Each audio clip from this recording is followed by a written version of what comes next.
첫 번째는 너는 나 외에 다른 신들을 내게 있기 말지니라. 두 번째는 너를 위하여 새긴 우상을 만들지 말고 또 위로 하늘에 있는 것이나 아래로 땅에 있는 것이나 땅 아래 물속에 있는 것이 아무 형상이든지 만들지 말며 그것들에게 절하지 말며 그것들을 섬기지 말라.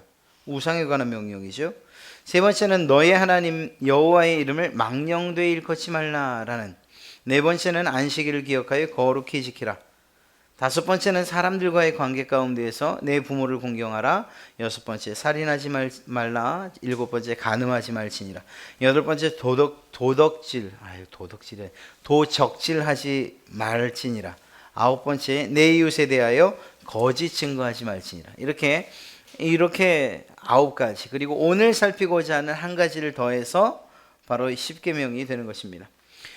기본적으로 이 십계명을 우리는 두 가지로 나눌 수 있다고 말씀드렸습니다. 첫 번째부터 네 번째까지의 계명에 해당되는 것은 바로 하나님과 관계된 계명, 예배하는 자가 어떻게 예배해야 하는가, 우리의 예배자는 어떤 분이신가 하는 것과 관련된 것이라고 이야기했습니다.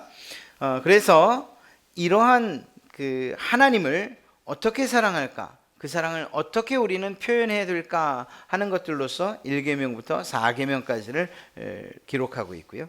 5계명부터 마지막 계명까지는 사람들과 사람 사이에, 즉 사람들 사이의 명령으로서 이웃을 어떻게 사랑해야 하는지, 그리스도인이라면, 하나님의 자녀라면 그러면 어떤 봉사의 삶을 살아야 하고 기본적인 삶의 태도가 어떠해야 하는지 하는 이런 것들을 기록하고 있는 거죠.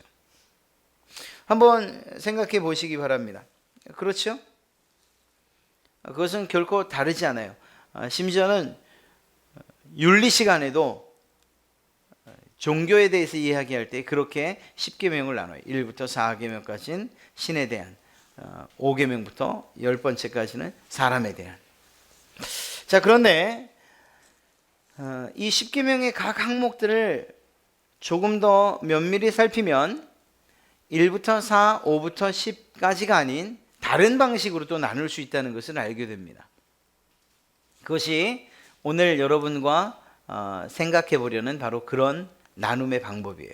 즉 다시 말해서 1계명부터 9계명까지를 나누고 마지막 10계명을 하나로 또 분리하는 것입니다. 물론 1계명부터 9계명을 다시 나눈다면 하나님과 사람이라고 나눌 수 있지만, 그러나 그것을 통틀어서 하나의 계명, 그리고 또 다른 하나의 부류, 이렇게 계명의 부류, 이렇게 나눌 수 있다는 거죠. 이게 과연 가능한 구분인가? 그럴 수 있다고 생각합니다. 1계명부터 9계명까지를 제가 일러드린 그 계명들을 다시 한번 이렇게 쭉 살펴보면 그것들은 우리의 행동, 행위, 외적인 표현들과 관계 있는 것을 알 수가 있습니다. 물론 우리가 10계명을 살펴보면서 모든 계명들이 예수님을 통해서 더 완전해졌다는 것을 알 수 있죠. 그 완전해지는 방법이 뭐죠? 모양만이 아니라, 외적인 행동만이 아니라 마음에서도 지켜야 돼 라고 해서 우리의 마음으로부터의 시작을 예수님께서 중요시 여겼고, 그렇게 더 한층 10계명을 강화한 것을 보게 됩니다. 그런데 그냥 그 10계명 계명들 자체 하나하나만을 본다면 역시 하지마, 이건 안 되고 이건 돼, 이렇게 말하는 것들로 나눠져 있는 것을 보게 됩니다. 즉 행위, 행동, 외적인 표현들로서 1계명부터 9계명까지가 나타나는 거예요. 보십시오. 너는 나 외에 다른 신들을 내게 있게 하지 마 라고 말할 때 그것은 그저 마음속에서부터 시작되는 것이지만 외적으로 표현되는 것을 포함하는 거예요. 우상을 만들지 말라는 것도 마찬가지고요. 하나님 여호와의 이름을 망령되이 일컫지 말라고 할 땐 이 말과 관계 있는 거예요. 안식일을 기억하여 지키는 것, 부모를 공경하는 것, 살인하지 않는 것, 간음하지 않는 것, 도적질하지 않는 것, 그리고 거짓말하지 않는 것, 이 다 마찬가지예요. 해야 될 것과 하지 말아야 될 것, 외적으로 표현되는 것들과 관계 있는 것이란 거죠. 그런데 이와는 달리 10번째 계명은 오늘 성경을 보면 내 이웃의 집을 탐내지 마라고 해서 무엇을 하지 말라는 말로는 표현되어 있습니다. 그런데 그것을 좀 더 살피면 그것은 외적인 것보다는 우리의 내면을 향한 명령이라는 것을 더 잘할 수가 있어요. 우리의 마음을 향한 명령이라는 것이죠. 탐내는 것. 실제적으로 여기에 여종 탐내지 마, 소나 낙이나 이웃의 소유를 탐내지 마, 혹은 이웃의 아내나 남종, 여종 탐내지 마 라고 말했지만 사실 그것들 뿐만이 아니라는 거예요. 이웃의 모든 것을, 어떤 것을 탐내지 말라고 할 때 그 탐심이라는 부분들을 우리가 좀 생각해 보자는 거죠. 그래서 이 탐심은 앞서 말씀드린 1계명부터 9계명까지의 바닥에 깔리는 어떤 죄들의 가장 밑바닥에 깔려 있는 것이 무엇이냐라고 하면 바로 이 탐심이라고 할 수 있다라는 거예요. 이게 정말 그런가 한 것을 살펴보려면 우리에게 죄가 들어왔던 그 첫 장소와 첫 장면으로 가볼 필요가 있습니다. 아담과 하와가 죄를 지을 때 그들의 마음 가운데 과연 무엇이 있었는가? 하와가 그 열매를 봤을 때에 어떠한 생각이 들었죠? 창세기 3장 6절에 여자가 그 나무를 보았을 때에, 그 열매를 봤을 때 먹음직도 하고 보암직도 하고 지혜롭게 할 만하기도 하고 또한 무엇보다 탐스럽기도 했다라고 표현하고 있어요. 마음속으로부터 그것을 먹고 싶은 강력한 욕구가 일어났다는 거예요. 그런데 이것이 정말 잘못된 것이냐? 마음속에 탐심이라고 이야기할 수 있느냐? 예, 있어요. 이유는 무엇인가 하면 하나님께서 하와에게 다른 어떤 것들을 먹지 말라고 하시는 게 아니에요. 동산의 안에 있는 모든 것들을 다 먹게 허락하셨어요. 그것이 무엇이든지 간에 식물로 삼을 수 있는 모든 것들을, 모든 열매를 다 먹게 하셨다고요. 하나님께서 그것에 대해서 그러지 말라고 명령을 하셨던 거죠. 그런데 하나님께서 명령하셨던, 금지하셨던 것까지 먹어보고 싶은 탐심이 그 안에 있었던 거죠. 이러한 탐심이 결국은 불신앙과 그리고 하나님의 명령에 불순종하는 그러한 결과를 가져왔다고 해도 결코 틀리지 않을 것입니다. 에덴 동산의 모든 것을 먹을 수 있었던 하와, 그러나 또 다른 욕심이 그에게 생겼던 것이죠. 물론 음식에만 관계된 것은 아니었어요. 사탄의 그러한 뱀의 교묘한 유혹, 하나님과 같이 될 수 있어라는, 그래서 하나님과 함께 되려고 하는 이러한 탐심도 작용되었던 것이죠. 뿐만 아니라 민수기 11장 4절 말씀을 보면 이스라엘 중에 섞여 사는 무리가 라고 해서 이스라엘 민족이 출애굽한 이후에 있었던 일들을 이야기하고 있어요. 거기 보면 무리가 무엇을 마음에 품었다라고 기록하고 있는가 하면 탐욕을 마음에 품음에 이스라엘 자손도 다시 울며 가로되 누가 우리에게 고기를 주어 먹게 할꼬. 이래서 하나님을 향해서 불평과 원망이 시작되게 되었다는 것을 볼 수 있습니다. 이스라엘 모두도 아니었어요. 이스라엘 무리 가운데 나왔던 어떤 무리 가운데 어떤 무리가, 어떤 작은 한 무리가 마음에 탐욕이 생겨서 우리를, 애굽에서 그렇게 잘 먹고 있던 우리들을 이곳 끌고 왔으니 누가 다시 우리에게 고기를 줄 텐가. 그러면서 그 뒤에 뭐라고 말합니까? 애굽에 있을 땐 값없이 생선도 먹고 외와 수박과 부추, 파, 마늘 뭐 이런 것들 다 먹었었는데 이젠 그런 것들을 먹을 수가 없구나. 이렇게 어떤 무리가 품었던 탐심과 탐욕이 전체에 영향을 미쳐서 결국 하나님을 향해 불평과 원망하게 했던 사실을 우리는 알 수 있습니다.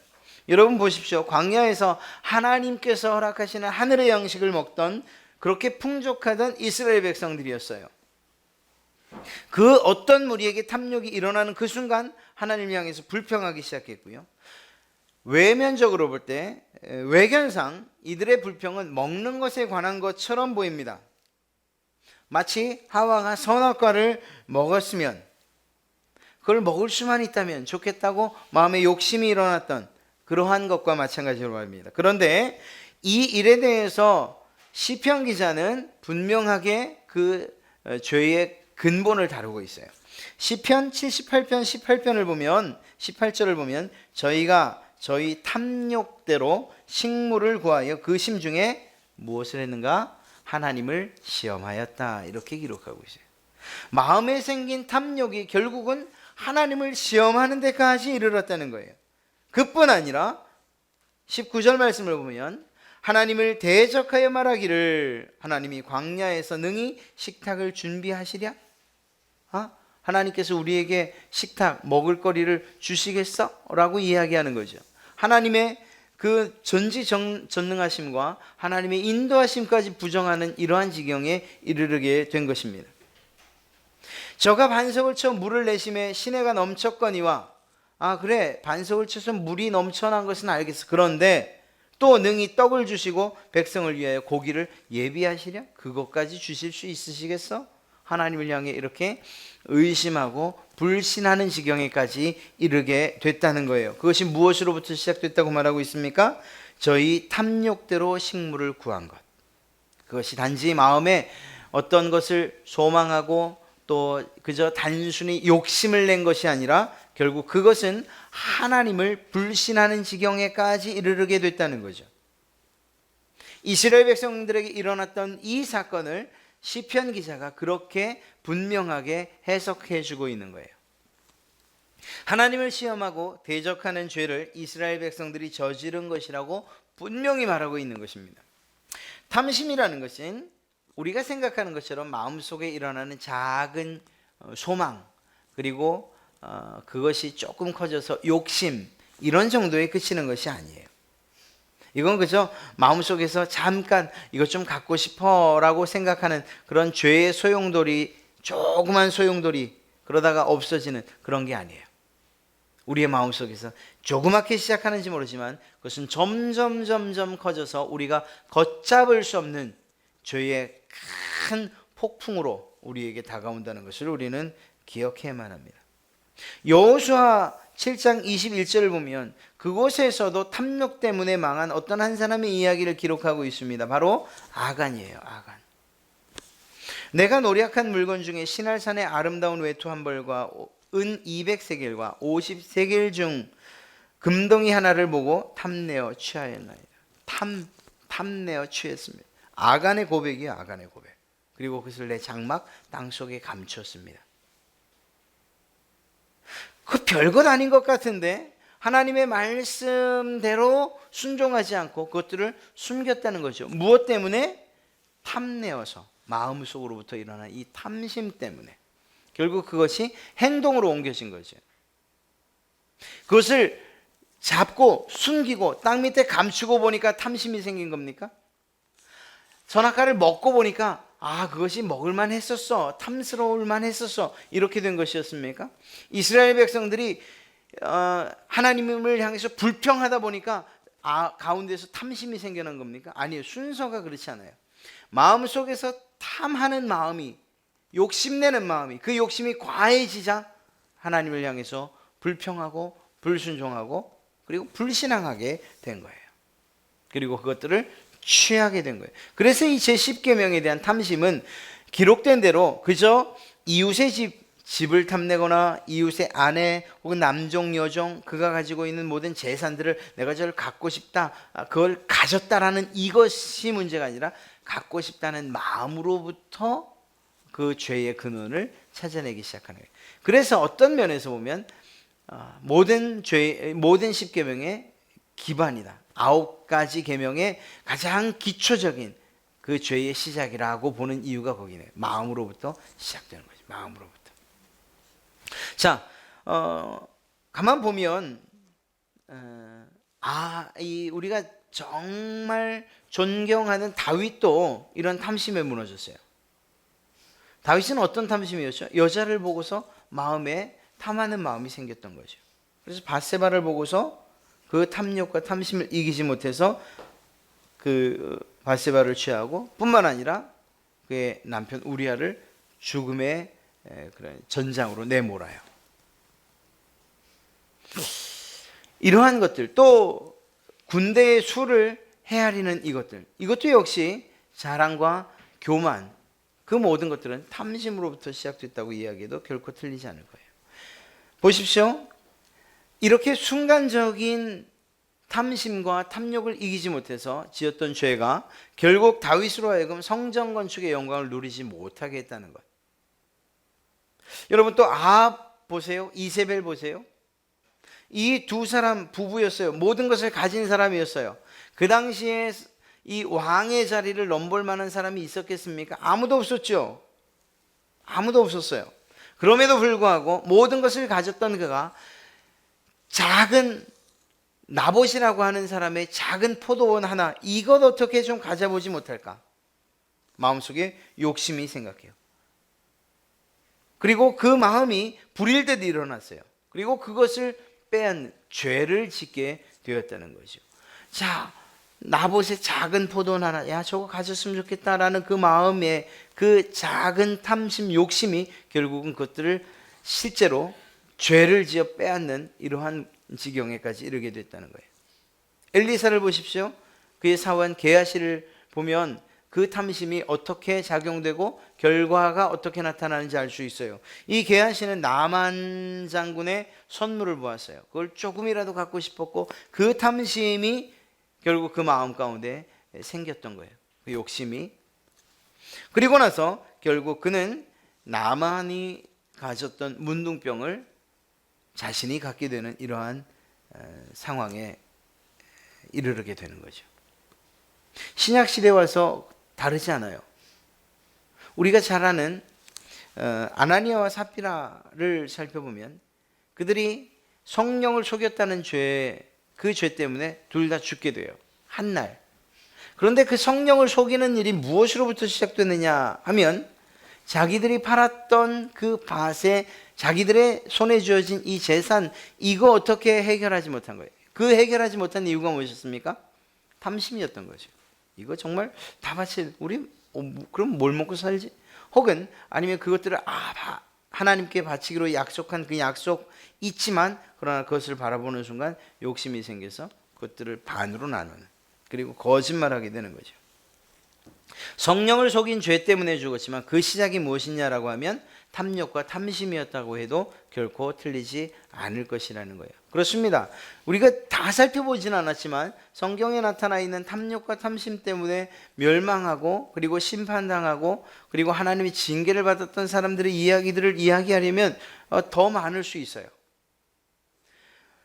하나님을, 그러니까 1계명부터 9계명까지 하나님에 관한 계명부터 사람에 관한 모든 계명까지 그 밑바닥에는 이러한 욕심, 탐심이 깔려 있다는 것을 우리가 꼭 기억해야만 하는 것입니다. 거짓말 왜 하냐고 한다면, 그렇다면 그건 자기 보호에 대한 그러한 욕심, 자기 것을 잃지 않으려는, 혹은 자기의 욕심을 챙기려는 이러한 것으로부터 시작되는, 다른 모든 것들도 다 마찬가지라는 거예요. 그런 면에서 탐욕과 탐심은 우리가 생각하는 것처럼 그렇게 간단한 문제가 아니라는 것입니다. 물론 성경에는 온전히 하나님을 의지하는 것, 이러한 의지함을 통해서 탐심과 탐욕을 이겨낸 사람들의 이야기들도 많이 기록되어 있어요. 아브라함 한번 볼까요? 아브라함. 물론 그가 잘못한 부분들도 많아요. 그런데 그 아브라함이 롯을 데리고 나왔고, 그리고 결국 롯의 종들과 아브라함의 종들이 다투는 지경에까지 이르죠. 그러자 거기에서 둘이 갈라서기로 합니다. 이때 어떻게 하죠? 롯과 아브라함이 자기의 거할 곳, 자기가 원하는 곳을 둘러봅니다. 그런데 여기에서 아브라함이 롯에게 먼저 양보를 해요. 그래서 롯이 좋은 곳을 선택하죠. 물론 그것이 최종적으로는 멸망당하는 그러한 땅이 되었지만 1차적으로 둘러보았을 때 좋은 곳을 롯이 선택했어요. 아브라함이 만약에 마음속에 욕심이 있었고 오늘 말하는 대로 탐심이 있었다면, 야, 삼촌이 먼저 택하는 게 맞지, 내가 택한 다음에 네가 택하도록 해, 이렇게 해서 그 일들을 자기 편한 대로 자기 욕심대로 처리할 수 없었을까요? 있었어요. 그럼에도 불구하고 아브라함은 그렇게 하지 않았어요. 왜? 그가 바라봤던 것은 물질이나 혹은 좋은 땅의 문제가 아니었어요. 그가 자기의 고향을 버리고 나올 때부터 그는 온전히 하나님을 바라보고 나왔고, 그 바라봄, 그 눈을 다른 곳으로 돌리지 않았던 거예요.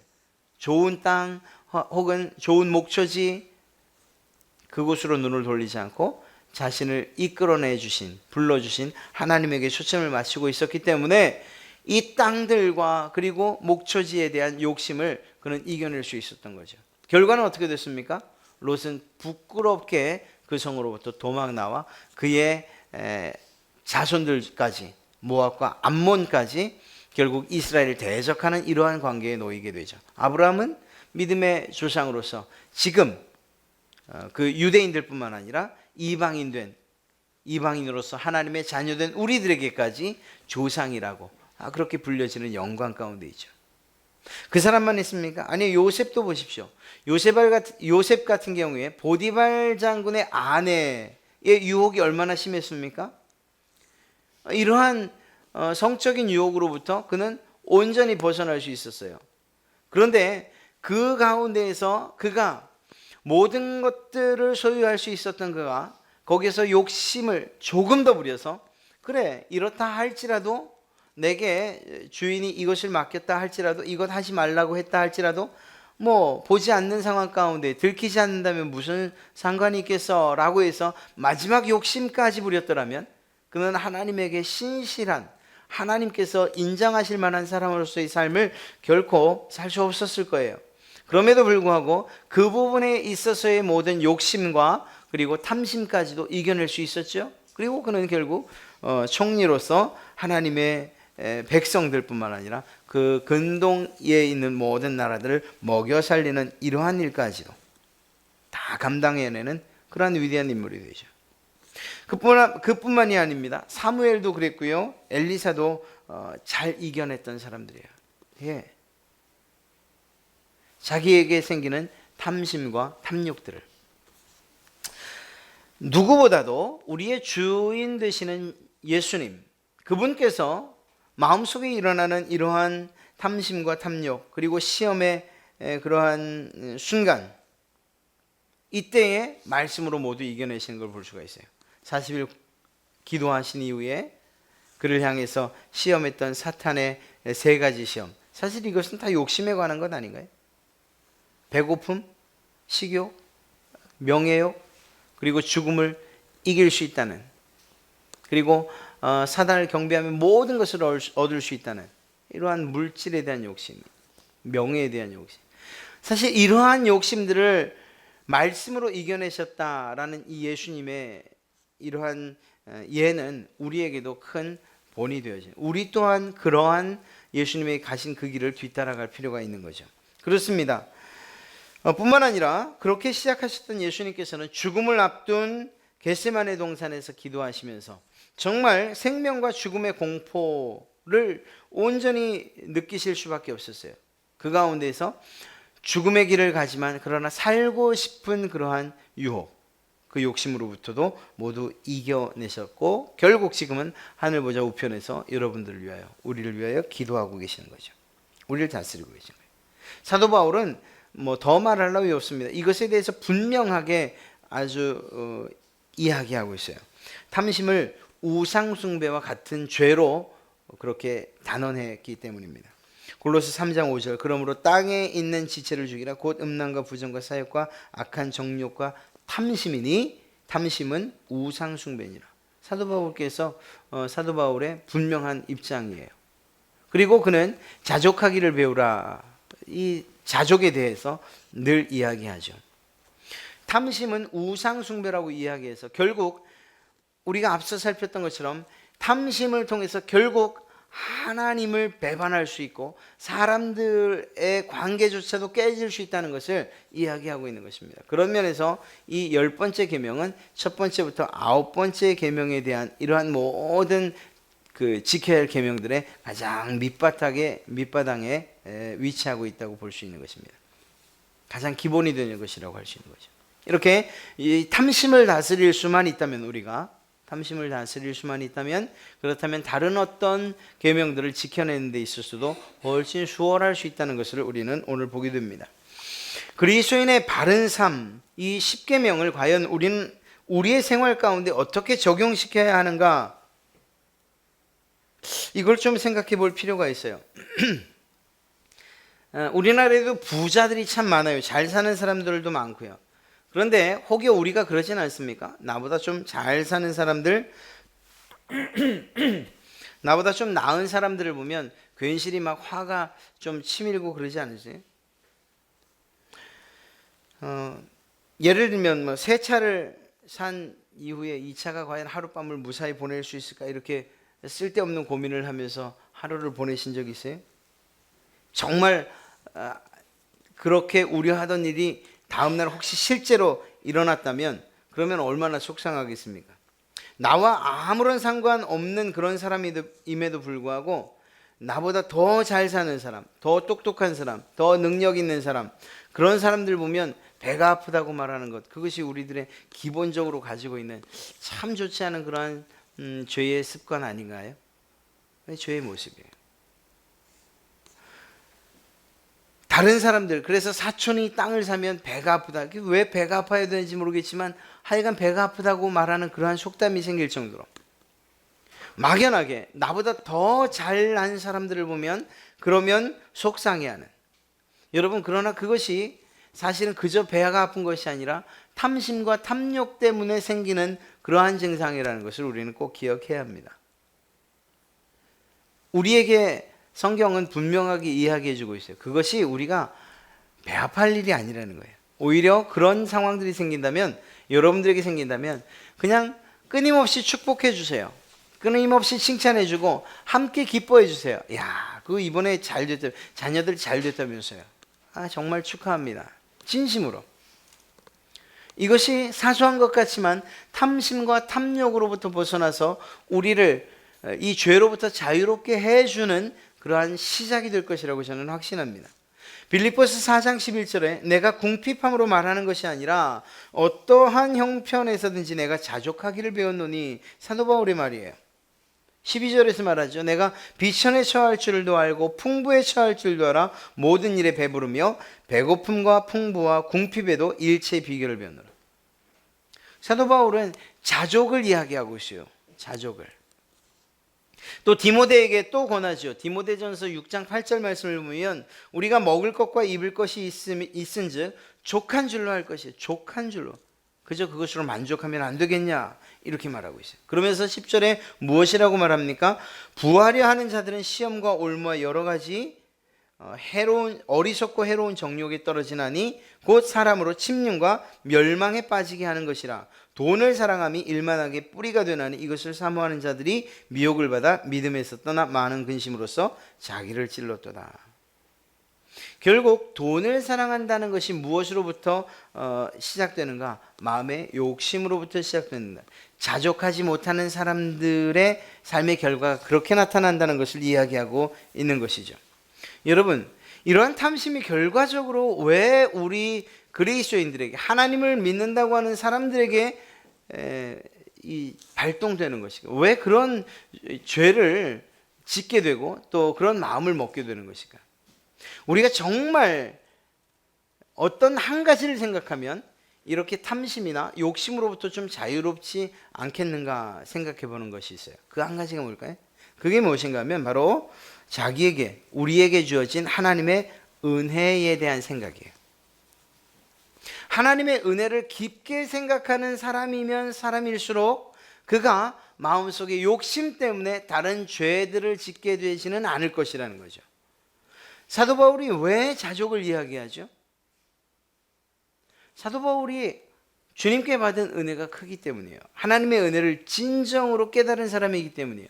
아브라함부터 이야기해 볼까요? 아브라함이 왜 그가 마음속에 욕심을 버릴 수 있었죠? 왜 롯에게 먼저 선택하게끔 할 수 있었죠? 하나님께서 불러내 주신 그 은혜에 대한 하나님의 은혜를 알았기 때문이 아닐까요? 요셉은 왜 그러한 죄의 상황 가운데에서 욕심을 부리지 않고 오히려 하나님의 말씀대로 순종할 수 있었을까요? 하나님께서 자신에 대한 삶의 길을 인도하고 있었다고 믿었던 사람인 거죠. 지금까지 비록 자기가 팔려왔지만, 형제들에게 팔려왔지만 그럼에도 불구하고 하나님의 은혜에 대한 믿음을 가지고 있었던 사람 아니겠습니까? 이스라엘 백성들이 반대로 왜 불평하고 왜 원망했죠? 왜 그들 가운데 탐욕이 생기고 탐심이 생겼죠? 하나님의 은혜에 대한 자각이 없었기 때문 아니겠습니까? 그렇습니다. 오늘 제10계명 탐심에 대해서 이야기할 때에 결국 우리는 그것이 우리의 노력, 내가 이제는 욕심 부리지 말아야지, 내가 이제는 다른 사람들을 위해서 일해야지, 양보해야지, 이러한 단순한 생각으로 해결될 만한 문제가 아니라는 거예요. 왜냐하면 이것은 심각한 죄의 문제이기 때문에. 죄를 우리가 우리 스스로 이길 수 있느냐? 사실은 없어요. 이건 우리가 인정해야 돼요. 내가 이제 내일부터 죄 짓지 말아야지 라고 한다고 해서 그 모든 죄를 이길 수 있느냐? 그건 아니기 때문이에요. 더 큰 힘이 필요해요. 그 죄를 이길 수 있는 더 큰 힘이 필요해요. 그것이 무엇이냐? 바로 예수 그리스도예요. 우리 가운데 역사하시는 성령님이신 거예요. 자, 그런 면에서 볼 때에 우리의 마음속에 이 탐심을 이길 수 있는, 그리고 이길 수 있는 능력을 주는 성령님께서 주시는 그 한 가지 힘이 무엇이냐? 바로 은혜에 대한 자각인 것이 은혜. 하나님께서 우리에게 베풀어 주신 은혜를 잊지 않고 기억하는 것, 이것이 탐심과 탐욕을 이길 수 있는 특별한 길, 그리고 유일한 길이라고 이야기할 수 있는 것입니다. 여러분 생각해 보십시오. 하나님께서 아담과 하와에게 선악과 그 한 나무, 이것과는 비교할 수 없는 수많은 것들을 주셨어요. 그렇지 않습니까? 동산에 있는 모든 것들을 다 주셨다니까요. 이걸 은혜라고 하지 않으면 도대체 아담과 하와에게 있어서 은혜는 무엇이었겠습니까?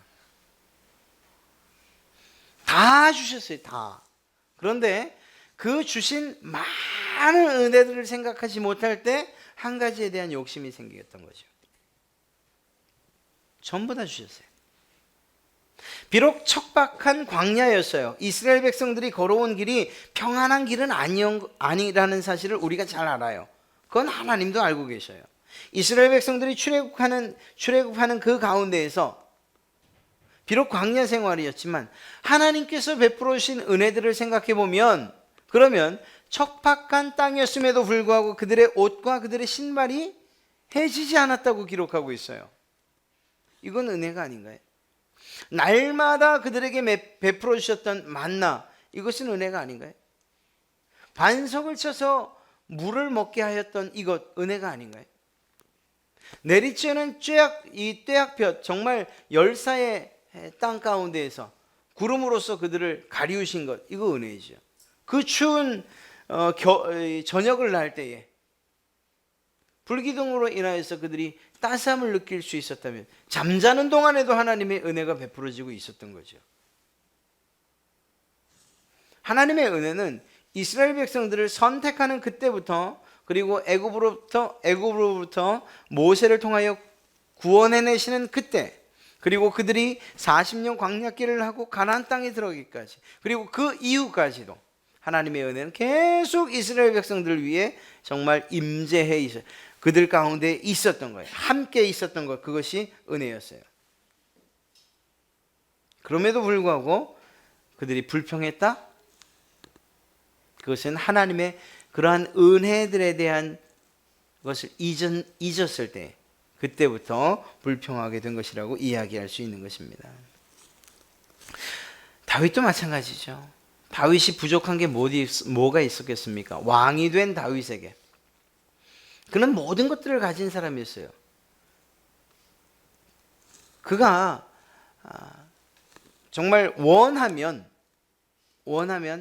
가지지 못할 것이 없었을 거예요. 그럼에도 불구하고 그 모든 주신 것이 하나님의 은혜임에도 불구하고 그 하나님의 은혜에 대해서 망각한 그때 바세바 그를 취하게 됐던 거죠. 여러분, 바세바는 사실 하나님께서 다윗에게 주셨던 것들과 비교하면 그냥 비교할 수 없는 어떤 한 가지에 불과해요. 무시될 만한, 그럼에도 불구하고 그것에 걸려 넘어졌다. 다른 하나님의 큰 은혜들, 많은 은혜들에 대한 생각, 그리고 돌아봄이 없었다고 이야기할 수 있는 거죠. 사도 바울은 그걸 알았던 거고요. 사도 바울이 가장 감격했던 그 은혜는 무엇일까요? 구원의 은혜. 하나님께서 정말 날 이대로 두셨더라면 정말 내가 예수 그리스도를 만나지 못하고 진정한 메시아를 알지 못하고 구원을 알지 못했을 텐데 주님께서 나를 직접 만나 주셨다는 이 사실이 사도 바울에겐 은혜였던 거예요. 그래서 그 은혜를 깊이 생각하다 보니까 자기가 가지고 있는 모든 것들을 설령 다 잃어버린다 해도 그래도 그 은혜만은 포기할 수 없었던 것이고, 그 모든 것들을 다 잃어버린다고 해도 하나님께서 주신 은혜가 있었기에 그런 스스로 만족하고 자족할 수 있었던 거죠. 오히려 많은 것들을, 자기에게 있던 것들을 분토물처럼, 정말 배설물처럼 여길 수 있었던 이유가 바로 하나님의 큰 은혜에 대한, 예수 그리스도 그분의 은혜에 대한 그러한 인식이 있었던 거죠. 심지어는 하나님의 은혜는 내 생명보다 더 귀하다고 느꼈기 때문에 그렇게 단두대에 정말 목을 베이면서까지 그 은혜를 배반하지 않았던 거죠. 여러분, 그렇습니다. 우리도 마찬가지 아니겠어요? 우리가 가만히 눈을 감고 생각해 보면 하나님께서 우리에게 베풀어 주신 은혜가 참 많아요. 어떤 사건을 생각하실 수도 있어요. 그러나 보편적으로 볼 때 하나님께서 여러분에게 생명을 주셨어요. 1차적으로. 집안이 어떻든지 간에 이런 집안이든 저런 집안이든 혹은 이런 부모 밑에서 태어났던 저런 부모 밑에서 태어났던 간에 하나님께서 이 땅 가운데 생명을 주셨단 말이에요. 일단 이 생명을 주셨을 뿐만 아니라 어제까지, 아니 오늘까지, 지금 이 순간까지 우리를 지켜주시고 보호해 주신다는 거예요. 그리고 우리의 삶을 인도해 주신다는 거예요.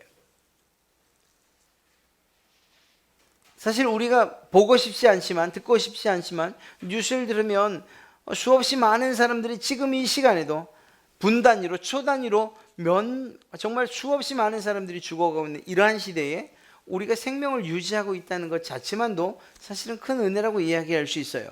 이 땅에서의 생명 말이에요. 그런데 하나님께서 우리에게 베풀어 주신 은혜는 이 땅 위에서의 생명뿐만 아니라 사도 바울에게 주셨던 그 놀라운 은혜를 우리에게도 주셨다는 거죠. 바로 천국을 우리에게 주셨다는 거예요. 이것을 소망하면서 살 수 있게 하셨다는 거죠. 하나님이 아니면 우리에게 이러한 것들을 주실 분이 누가 있겠습니까? 그렇게 본다면 하나님의 그러한 사랑, 보호하심, 우리를 향한 그 구속의 사역, 베풀어 주신 그 은혜, 이것은 우리가 대수롭게 여길 만한 것들이 결코 아니라는 거죠.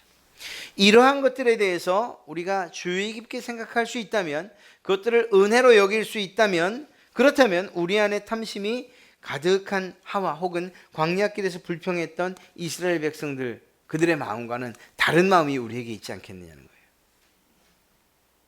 바꿔 말하면 그들이 하나님의 은혜를 은혜로 여겼더라면 그런 죄에 빠지게 됐을까? 그런 욕심과 탐심 가운데에 결국 하나님을 불순종하고 원망하고 불평할 수 있었겠는가? 없었다고 대답할 수 있는 것처럼, 반대로 우리에게 하나님의 은혜가 있다면, 그 은혜를 늘 기억할 수만 있다면, 그렇다면 하나님 앞에 우리의 욕심을 내세울 수 있겠는가? 내 욕심 때문에 하나님을 배반할 수 있겠는가? 하나님의 이름에 정말 먹칠할 수 있겠는가? 하나님 앞에서 우상을 만들 수 있겠는가? 부모를 거역할 수 있고 불순종할 수 있겠는가? 살인할 수 있겠는가? 도적질할 수 있겠는가? 이러한 여러 가지 것들을 생각해 볼 때에 하나님의 은혜를 아는 사람들은 그러한 일들에 욕심낼 수 없다는 것을 알 수 있는 거죠. 그런 면에서 볼 때에 이 10번째 계명 탐심에 대한 것은 말씀드린 것처럼 1계명부터 9계명에 대한 그런 가장 기본적인 지켜야 할 계명이라는 거예요. 어떤 면에서 이 탐심에 대한 부분과 탐욕에 대한 부분들을 우리가 잘 관리하고 그리고 이것을 잘 지켜갈 수 있다면, 하나님의 은혜를 깊이 생각하며 탐심, 이 욕심의 부분을 잘 관리할 수 있고, 그리고 그것들을 성령님의 그러한 능력과 인도하심 가운데서 잘 관리하고 통제할 수 있다면, 그렇다면 다른 계명들을 지켜가는데 그 특별한 어려움이 없지 않겠는가, 이렇게 생각해 보는 것입니다. 여러분, 성경 말씀을 통해서 하나님은 분명히 말씀하고 있어요. 오직 우리의 참된 만족과 풍족은 하나님을 의지할 때 주어진다고 그렇게 기록하고 있어요. 잠언 28장 25절 말씀을 보면, 마음이 탐하는 자는 다툼을 일으키나 여호와를 의지하는 자는 풍족하게 되느니라. 이게 그냥 기록된 말은 아니겠죠. 하나님께서 이 잠언 기자에게 지혜를 주시고 하나님의 마음을 담은 말씀이라고 한번 생각해 보십시오. 그렇다면 이 말은 우리의 마음에 새겨야 되는 거예요. 아, 마음이 탐하는 자, 탐심이 일어나는 자, 결국 다툼을 일으키는구나. 이건 가정에서도 마찬가지예요. 직장도 마찬가지예요. 교회는 더 말할 나위 없고요. 마음에 탐하는 자, 탐심이 있는 자들은 그 어떤 곳을 가도 다툼을 일으킬 수밖에 없다는 거죠. 그러나 하나님을 의지하는 자는 오히려 풍족하게 된다라고 이야기하고 있습니다. 누가복음에도 마찬가지입니다. 12장 15절 말씀을 보면 저희에게 이르시되 모든 탐심을 물리치라. 사람의 생명이 그 소유에 넉넉한 데 있지 아니하니라. 단순한 욕심, 물질에 대한 그러한 탐심, 이것으로 끝나는 게 아니라는 거예요. 내가 저걸 그냥 갖고 싶다, 이것으로 끝나는 것이 아니라는 거예요. 그 마음으로부터 시작되는 이러한 탐심의 문제는 결국 하나님과 관계되어진다는 거죠. 그렇습니다. 우리의 풍족함과 우리의 생명은 소유에 있는 게 아니에요. 이건 우리가 좀 잘 새겨야 돼요. 정말로요. 왜냐하면 지금 우리가 돈이 있으면 뭐든지 할 수 있는 세상이라고 생각하기 때문에 그것의 모든 가치를 다 거기다 둬요. 물론 없으면 살 수 있냐? 없으면, 그런데 어른들은 그렇게 얘기해요. 없으면 또 없는 대로 사는 거지, 이렇게 얘기해요. 그 말씀이 틀린 말씀들은 아닌 것 같아요. 특별히 믿는 사람의 입장에서 보면 하나님께서 우리를 살게 하시는 거죠. 우리에게 은혜를 베풀어 주시는 거죠. 우리의 삶의 형편들이나 모양들, 이것들은 좀 차치하고 하나님이 우리를 살게 하신다는 것에 대해서는 우리가 의심하지 않잖아요. 그렇게 본다면 사실 어떻게 사느냐의 문제는 우리의 관점인 거예요. 좀 더 편안하게 사느냐, 좀 더 넓은 데 사느냐, 좀 더 안락하게 사느냐, 이러한 것들은 우리 편에서의 기준의 문제라는 거죠. 하나님께서 우리를 살게 하신다라고 할 때에, 그때에 우리의 풍족함, 우리의 생명, 그것이 소유로부터 시작되는 것은 아니라는 것을 너무 잘 알 수 있어요. 그저 무엇을 가졌다고 해서 풍족하다고 말할 수 있는 것도 아니고, 무엇을 가졌다고 해서, 그렇다고 해서 우리가 정말 생명을 얻었다, 특별히 영원한 생명, 하나님께서 우리에게 주시는 그러한 영원한 생명을 가졌다, 이렇게 말할 수는 더더욱이 없다는 것입니다. 그것은 결국 하나님을 의지하는 것으로부터 얻을 수 있는 것들이라고 성경은 기억하고 있어요. 우리가 마음속에 욕심이 안 일어날 수는 없죠. 우리 사람이다 보니까 뭐 보면은 마음에 욕심이 나죠. 또 아주머니들 이렇게 모여서 뭐 반상회를 하든 아니면 죄송합니다, 수다를 좀 떨든 간에 이렇게 이야기하다 보면 저 사람이 나보다 좀 더 나은 것 같고, 사는 게 좀 더 풍족한 것 같고, 자식들도 좀 더 잘 되는 것 같고, 그러고 날 다시 보면 나는 좀 초라해 보이고, 하나님이 보실 때도 그렇겠는가 첫째는 생각해 보시고, 그런 생각이 들 때에 하나님이 내게 주신 은혜가 있는데 라고 다시 한번 좀 돌이켜 보십시오. 그래요. 그렇지 않습니까? 내 자녀들이 다른 집 자녀들보다 좀 공부도 못하는 것 같고 뭐 부족한 것 같고 그렇게 생각되면, 그러면 하나님이 그 아이들에게 베풀어 주신 은혜들을 좀 한번 생각해 보세요. 그런데 아프지도 않고 건강해. 예배를 소중히 여길 줄 알고. 그거면 충분하지 않는가. 여러분, 이것은 그저 마음에 우리가 이렇게 생각하느냐 저렇게 생각하느냐에 대한 생각의 이야기가 아니에요. 관점의 이야기가 아니에요.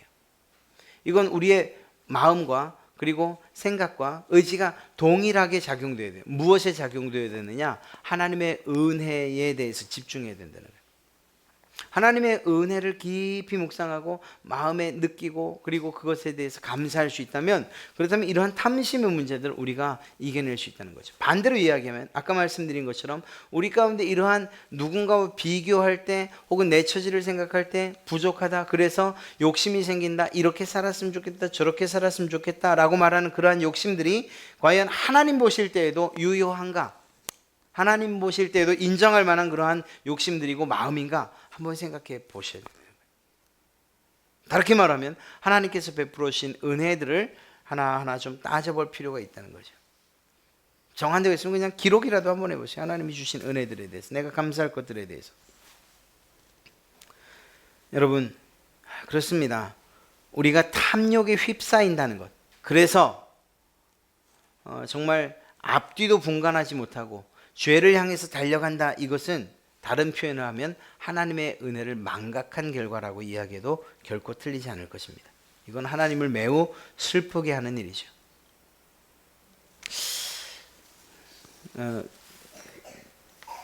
저희 그 아이 이야기를 해서 조금 죄송스럽고 조심스럽기도 합니다만,